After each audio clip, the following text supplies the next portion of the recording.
Hi అండి, మీకు ఈరోజు నేను చలిమిడి స్వీట్ని చేసి చూపిస్తానండి.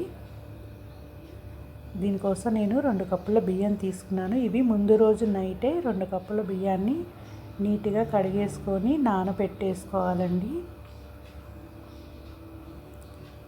మన ఇంట్లో తినడానికి ఎన్నో రకాలుగా స్వీట్లు చేసుకుంటాం, కానీ ఈ చలిమిడిని ఎక్కువగా చేసుకోము. ఏదన్నా మనకి ఫంక్షన్లప్పుడు ఎవరన్నా పంపిస్తే తింటుంటాము, లేదా మన ఇంట్లో ఏదైనా ఫంక్షన్లకు అయితేనే చేస్తుంటాము. మామూలుగా రెగ్యులర్గా అయితే అన్ని స్వీట్లు చేసుకున్నట్టుగా దీన్ని చేసుకోరు. కానీ మాకు ఈరోజు చలిమిడి తినాలనిపించింది, కొంచెం చేసి చూద్దామనేసి చేస్తున్నానండి. దీనికోసం ఒక 2 కప్పుల బియ్యం తీసేసుకొని ముందు నైటే ఒక 2-3 సార్లు నీట్గా కడిగేసుకొని దాంట్లో తగినన్ని వాటర్ పట్టేసి నైట్ మొత్తం నాననివ్వాలి. ఉదయాన్నే మళ్ళీ ఒక 2-3 సార్లు కడిగేసి చక్కగా ఆ బియ్యాన్ని వడేసి, నేనైతే మిక్సీ జార్లో కొంచెం బియ్యమే కాబట్టి మిక్సీ జార్లో మిక్సీ పట్టేసి ఇలా జల్లెడ పెట్టేసుకున్నానండి. చూడండి ఎంత స్మూత్గా మెత్తగా వచ్చేసింది. తడి ఆరిపోకుండా చక్కగా అదినేసి పక్కన పెట్టేశాను. ఇప్పుడు మనం ఇందులోకి పాకం పట్టేసుకోవాలండి. చలిమిడికి పాకం చక్కగా కుదిరిందంటే పర్ఫెక్ట్గా వస్తుంది. మనం ఆ పిండి చలిమిడి పిండి తింటుంటే మనకి పాలకోవాలు తిన్న ఫీలింగ్ వస్తుందండి కరెక్ట్గా చేసుకుంటే. చూడండి, అందుకోసం తగినంత బెల్లం తీసుకొని ఇందులో కొంచెం అంత వాటర్ పోసేసి స్టవ్ మీద పెట్టేశాను.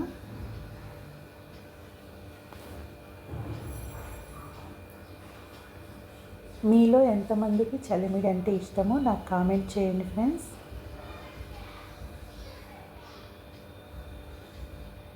మీకు కూడా తినాలనిపిస్తే ఇంట్లోనే ఇలా ఈజీగా చేసేసుకోండి.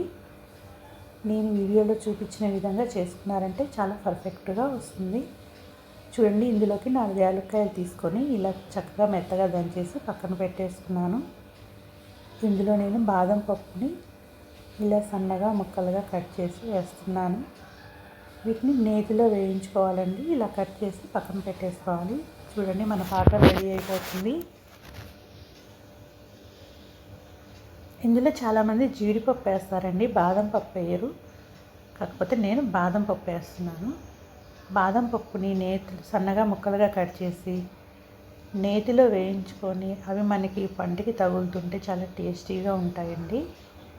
మీరు ఎప్పుడైనా ట్రై చేయకుండా ఉంటే తప్పకుండా ట్రై చేయండి ఫ్రెండ్స్. చూడండి, పాకం ఇలా రావాలి. ఇలా అన్నప్పుడు మనకి దగ్గరగా వచ్చేసింది. చూడండి, ఇలా వచ్చిందంటే మనకి పాకం రెడీ అయిపోయినట్టే. ఇప్పుడు మనం ఇందులో పిండిని వేసేసుకుందాం. స్టవ్ కట్టేసుకున్నాను. ఇందులో కొంచెం నెయ్యి కూడా వేసుకుంటున్నానండి. పాకం రెడీ అయిన తర్వాత ఒక 2-3 స్పూన్లు నెయ్యి వేసేసి చక్కగా కలిపేసి ఇందులో యాలకుల పొడి కూడా వేసేసుకుంటున్నాను.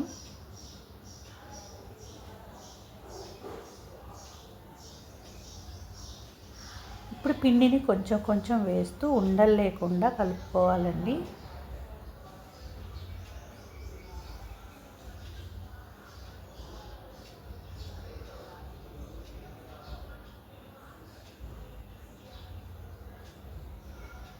చూడండి, కొంచెం జారుగా ఉంది, ఇంకొంచెం పిండి పడుతుంది మనకి. చూడండి, ఇందులోకి నేను ఎండు కొబ్బరి ముక్కలు,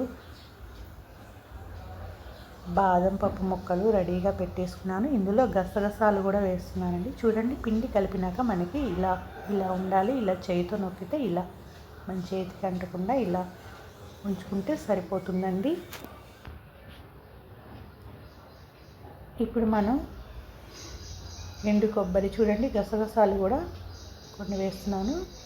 చలిమిడిలో గసగసాలు వేసుకుంటే చాలా టేస్టీగా ఉంటుందండి. చూడండి, ఒక 3-4 స్పూన్లు నెయ్యి వేసేసి ఒక గిన్నెలో ఇందులో ఎండు కొబ్బరి ముక్కల్ని, బాదం పప్పు ముక్కల్ని దోరగా వేయించుకోవాలి. ఎండు కొబ్బరి ముక్కలు కలర్ మారే వరకు వేయించుకోవాలండి. చక్కగా వేయించుకున్నామంటే ఆ ఎండు కొబ్బరి మనకి చలిమిడిలో తగులుతూ ఉంటే ఎంతో టేస్టీగా ఉంటాయి. చక్కగా మంచిగా వేగాలండి మనకి ఇవన్నీ మనకి ఒక 70% వరకు వేగిన తర్వాత ఇందులో గసగసాలు వేసుకోవాలి. ఒక 2-3 స్పూన్లు గసగసాలు వేసుకున్నామంటే సరిపోతుంది.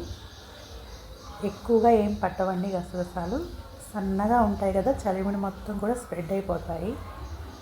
చూడండి మనకి తాలింపు ఎంత చక్కగా వేగిపోయిందో, ఈ కలర్లోకి రావాలి. ఇలా వచ్చిన తర్వాత స్టవ్ కట్టేసి మనం రెడీగా పెట్టేసుకున్న చలిమిడిలో కలిపేసుకుందాం.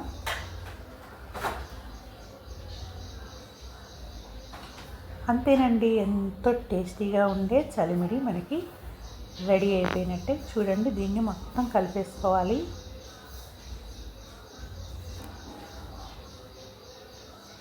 దీన్ని మనం ఫ్రిడ్జ్లో పెట్టేసుకొని రోజు కొంచెం తినొచ్చండి. మనకి 10 రోజుల వరకు కూడా ఏమీ పాడవ్వదు.